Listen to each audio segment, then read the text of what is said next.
Bonjour et bienvenue sur Comics Code pour le 53e épisode d'une semaine en comics, troisième et dernière partie. On va donc boucler nos retards de lecture de ces dernières semaines, avec cette fois 3 titres au programme.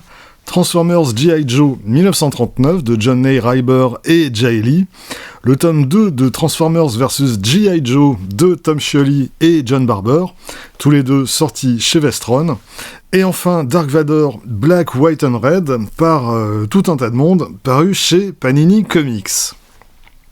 La première chose à noter, et la première chose que ces titres ont en commun, c'est que ils font partie de franchises que je lis à peu près pas du tout. Star Wars, le dernier que j'ai acheté, ça devait être le premier omnibus consacré à la série Marvel originale. J'avais d'ailleurs consacré une vidéo à l'époque, et en fait, j'ai jamais pris les suivants. Et G.I. Joe, tout ce que j'ai dans ma collection, c'est le récit Sierra Muerte, écrit et dessiné par Michel Fifé, le créateur de l'excellente série Copra. Et puis j'ai aussi l'Anto que Vestron avait sorti pour les 40 ans de la série, et c'est tout. Et alors maintenant que G.I. Joe et Transformers vont passer chez Urban, sous la supervision de Robert Kirkman, a priori j'ai pas l'intention d'en lire beaucoup plus, sauf ponctuellement, genre les Transformers par Daniel Warren Johnson. Donc, tout ça pour dire que j'y connais pas grand-chose sur ces franchises. Il n'est pas exclu que je dise des conneries sur tel ou tel aspect de telle série, donc, n'hésitez pas à me rectifier dans les commentaires. On va commencer par Transformers G.I. Joe 1939, de John Neyrhyber et Jay Lee, qui est une mini-série qui date d'il y a plus de 20 ans. Aux États-Unis, elle est parue en 2003 chez Dreamwave. Alors, il me semble que Vestron l'avait déjà publié en 2 tomes, mais ici, on retrouve l'intégralité des 6 épisodes. Et comme son titre le laisse supposer, il s'agit d'une uchronie dans laquelle la Seconde Guerre mondiale a bien lieu, mais elle oppose les G.I. Joe et les Autobots d'un côté, et puis Cobra et les Decepticons de l'autre. Du coup, l'Europe a été entièrement ravagée par l'alliance Cobra et Decepticons, et les États-Unis envoient aux îles Féroé une équipe qui est chargée de découvrir ce qui s'est passé en Europe et de neutraliser la menace avant qu'elle s'attaque à l'Amérique. Voilà, en gros là, on a tout le pitch de cette série. À partir de là, grosse bagarre jusqu'à la fin. Côté scénario, on va dire que John Neyrhyber, il fait le boulot. C'est-à-dire que c'est de l'action non-stop pendant 160 pages. Et les personnages iconiques des 2 franchises sont présents. Enfin, pour un ignare comme moi, en la matière, ça m'a paru citer les principaux noms que je connais. Évidemment, ce qui étonne dans ce contexte, et ce qui, moi, m'intéresse, c'est la présence de Jay Lee au dessin. À l'époque, on est donc en 2003, Jay Lee, il est de retour chez Marvel depuis déjà un moment, après être passé par le Creator Owned chez Image. Il a bossé sur la maxi-série Inhumans de Paul Jenkins. Il a bossé sur la mini Fantastic Four 1, 2, 3, 4 de Grant Morrison. Il a dessiné quelques épisodes de Captain America qui sont parus à peu près en même temps que cette histoire. Et après ça, l'année suivante, il va faire la mini Hulk et The Thing Hard Knocks. Et j'ai tendance à penser que graphiquement, c'est sa meilleure période. Et en plus, c'est une période où il est quand même très prolifique. Et il œuvre dans un style qui me semble quand même aux antipodes de ce qu'on attend d'un titre Transformers ou G.I. Joe. Un style qui donne au récit à la fois une tonalité très sombre et en même temps un certain réalisme. on n'a pas l'impression d'avoir affaire à des jouets. Tout ça est traité de manière très sérieuse, même quand les Transformers se transforment en divers véhicules. À ce propos, d'ailleurs, en bonus au récit, on a en fin de volume les esquisses et les croquis de... Alors, c'est pas de Jay Lee, mais c'est de Dan Figueroa, qui, lui, en fait, s'est échiné à adapter le design des Transformers à l'époque à laquelle se déroule le récit. Et du coup, ils vont pas se transformer en camion ou en coccinelle. Là, ils vont plutôt se transformer en tank ou en Messerschmitt. Et de ce point de vue, ça fonctionne plutôt bien. Alors, je disais que tout ça donne un récit très sombre, et c'est vrai du point de vue du récit, mais c'est aussi vrai graphiquement. Les couleurs qui sont de Jun Chung, elles ont tendance à assombrir encore davantage les planches de Jay Lee, qui de base utilise quand même beaucoup les ombres. Alors, ça joue parfois sur la lisibilité de certaines scènes, et disons que, à mon avis, les couleurs font assez dater, elles ont tendance à vieillir cette histoire, et à lui faire paraître ses 20 ans d'âge. Mais bon, ça reste quand même une curiosité qui, à mon avis, mérite le coup d'œil. Graphiquement, ça reste une proposition vraiment intéressante et originale, très premier degré dans sa conception, qui prend tout ça très au sérieux. Du coup, pour les connaisseurs de ces franchises, je serais curieux de savoir s'il y a d'autres titres Transformers ou G.I. Joe qui se rapprochent de cette manière d'aborder les choses. Transformers G.I. Joe 1939 est donc sorti chez Vestron. C'est donc dans le petit format Vestron habituel, c'est du 16 par 23,5 cm, 160 pages, c'est traduit par Julien Borrégan, et c'est vendu 20,95 €. On reste chez Vestron avec le tome 2 de Transformers vs G.I. Joe, écrit et dessiné par Tom Scioli, avec un coup de main de John Barber au scénario. Tom Scioli, c'est à lui qu'on doit une biographie vraiment très intéressante de Jack Kirby, qui est paru en France chez Huggin et Munin, et il en a aussi consacré une à Stan Lee. Celle-ci, elle n'a pas encore été traduite, mais j'en avais parlé dans un épisode précédent. C'est lui aussi qui a dessiné une série qui s'appelait Godland, écrite par Joe Casey, qui était, à mon avis, un des plus beaux hommages à Jack Kirby et à tout son côté cosmique, psychédélique. Alors, c'est une série qui, malheureusement, est inédite en France, mais c'est une série dont il faudra absolument qu'on reparle un jour ou l'autre. Et donc, clairement, c'est pour Tom Scioli que j'ai pris cette série en 3 tomes. Le 3e tome, il est annoncé pour la fin du mois de mai. Et là, on a à peu près l'exact inverse de la mini-série précédente. Alors, sur le fond,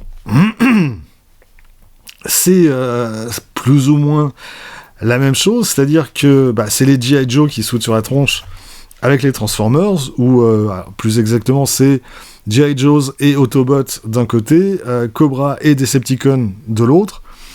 Sauf que, cette fois, rien n'est pris au sérieux. Là, on a vraiment un truc de gamin qui s'éclate comme un fou avec ses jouets. Et ces jouets, en gros, c'est la totale de tous les jouets Transformers et G.I. Joe qui ont été commercialisés. Il y en a partout. C'est un bordel invraisemblable. Tom Scioli, quand il peut foutre 50 personnages différents sur une même planche, il y va, il fonce. Très franchement, plus l'histoire avance, et moins je comprends ce qui se passe. Mais en fait, moins j'essaie même de comprendre ce qui se passe, je m'en fous. C'est juste un truc totalement hystérique, qui part dans tous les sens, et qui en fout partout. de toute façon, la meilleure critique qu'on puisse faire de tout ce bordel, on la trouve dans une citation qui est au dos du premier volume et qui provient d'une critique sur le site ign.com. Alors, je cite le passage. « Comme si toute l'imagination, pure et sans entrave, d'un gamin de 8 ans hyperactif qui aurait décidé de s'éclater avec tous ses jouets en même temps, prenait forme physique. » Et c'est exactement ça. Tom Scioli, il a renversé son coffre à jouets, il en a foutu, mais partout, et il a décidé de mettre en scène un immense bordel avec absolument tous ses personnages. Et ben le dessin est au diapason, les couleurs aussi d'ailleurs, et tout ça a l'air d'avoir été réalisé sur un cahier d'écolier au fur et à mesure de l'inspiration, et Scioli il enquille les pages en restant tout le temps sur le même rythme frénétique. C'est une lecture qui est carrément épuisante, tellement ça part dans tous les sens, tellement c'est dense graphiquement, et tellement ça n'arrête jamais. Alors, clairement, c'est pas un délire que je vais conseiller à tout le monde. D'ailleurs, j'en vois déjà qui se sont barrés en courant, mais si on se prête au jeu, alors c'est quand même une lecture assez jubilatoire. Et il n'y a même pas besoin d'être fan de la franchise. La preuve, moi, que ce soit les Transformers ou les G.I. Joe, je m'en cogne, j'étais déjà trop vieux quand c'est sorti, donc j'ai aucune nostalgie de tout ça. Mais tout ça, ça renvoie malgré tout à des souvenirs d'enfance et à la manière dont on pouvait s'inventer des histoires avec ses jouets, que ce soit des Transformers, des G.I. Joe, des Playmobil, des Lego, ce que tu veux. Et là, il y a un vieux gamin de 8 ans, en moi, qui s'éclate à lire ça. C'est donc disponible chez Vestron, toujours au même format 16 par 23,5. C'est traduit par l'autre grand admirateur de Jack Kirby, qui est Jean Depelay. L'album, il fait 128 pages et il est vendu, ça pique, 17,95 €. Et pour finir, on passe du petit format Vestron à un grand format Panini pour Dark Vador, Black, White and Red. Et c'est donc une anthologie de récits consacrés aux personnages, sur le même modèle qu'on a eu précédemment pour Elektra, Moon Knight, Deadpool et j'en oublie un ou deux autres, et qui eux étaient titrés Black, White and Blood. Alors, on va donc survoler rapidement les différents récits au sommaire. Alors, ça commence par un récit signé Jason Aaron et Leonard Kirk.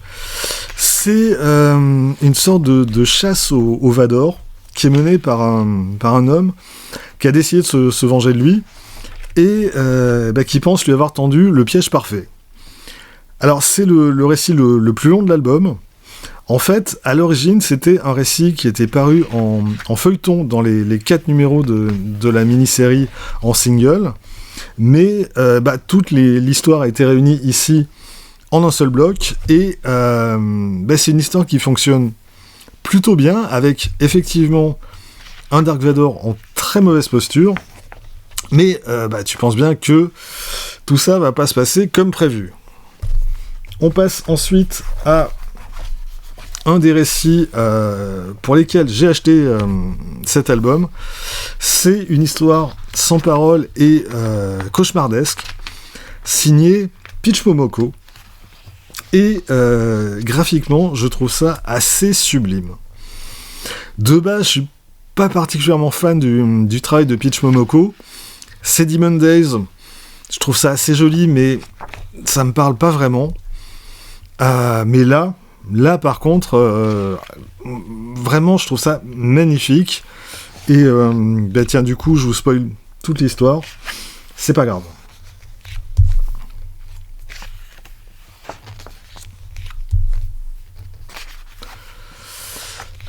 L'histoire suivante, c'est par Torunn Grønbekk et le légendaire Klaus Johnson. Alors, malheureusement, c'est pas du grand Klaus Johnson, et côté scénar, c'est très anecdotique. C'est, voilà, encore une histoire qui tourne mal pour les rebelles. Histoire suivante, par David Pepose et Alessandro Vitti.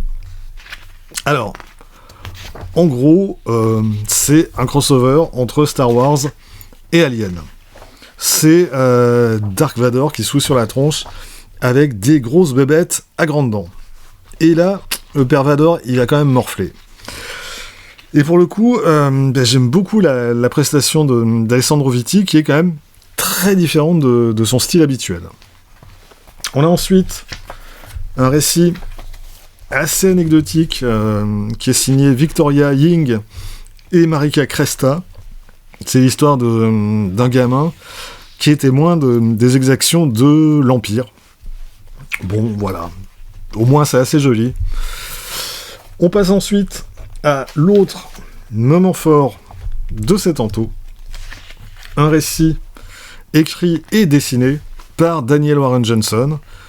Et ça tabasse dans tous les sens. L'histoire, c'est Vador qui, à lui tout seul, défonce toute une escouade de rebelles. Alors, c'est évidemment ultra dynamique, comme pas grand monde à part Daniel Warren Johnson arrive à le faire. Et on a quelques planches qui sont quand même littéralement à tomber. On revient ensuite à du plus classique avec Marc Bernardin et Stefano Raffaele. Là aussi, c'est chouette graphiquement, mais l'histoire par contre a pas grand intérêt. Même chose plus ou moins avec la suivante par Steve Orlando et Paul Davidson, même si là on a une idée de scénario qui est plutôt intéressante et qui de coup se retrouve retranscrite dans les couleurs, enfin dans la couleur du récit, et de ce point de vue c'est assez malin. Et puis on termine par une histoire signée Frank Thierry et Danny Earls, qui est une sorte de post-scriptum à l'Empire contre-attaque. Alors, ça rappelle des souvenirs, mais à part ça, ça n'a pas grand intérêt. Et côté dessin, c'est peut-être quand même la prestation la moins marquante de tout l'album. Alors, bilan des courses, on a 2 récits que je conseille absolument. Le Pitch Momoko et le Daniel Warren Johnson. Et le reste, ça va du bon au bof. Globalement, ça donne une anthologie qui est quand même plutôt bonne, même si, évidemment, le genre d'histoire courte qu'on y trouve s'apprécie davantage pour ses dessins que pour ses intrigues. Mais du coup, en grand format, au moins on en profite de manière optimale, et c'est quand même là tout l'intérêt de la chose. Pour résumer, on est donc sur du format 24 par 34 cm, l'album fait 136 pages, 26 €, et la traduction est de Mathieu Auverdin. Voilà, c'est tout pour cette semaine, rendez-vous très vite pour la suite. D'ici là, vous pouvez vous abonner à cette chaîne, laisser un commentaire, partager cette vidéo sur les réseaux sociaux. Vous pouvez aussi retrouver les lectures de Quack Kent et de Bad Quack sur Instagram et avoir ainsi un aperçu du thème des prochaines vidéos. Et vous pouvez surtout, lire des comics. Soyez sages et à bientôt.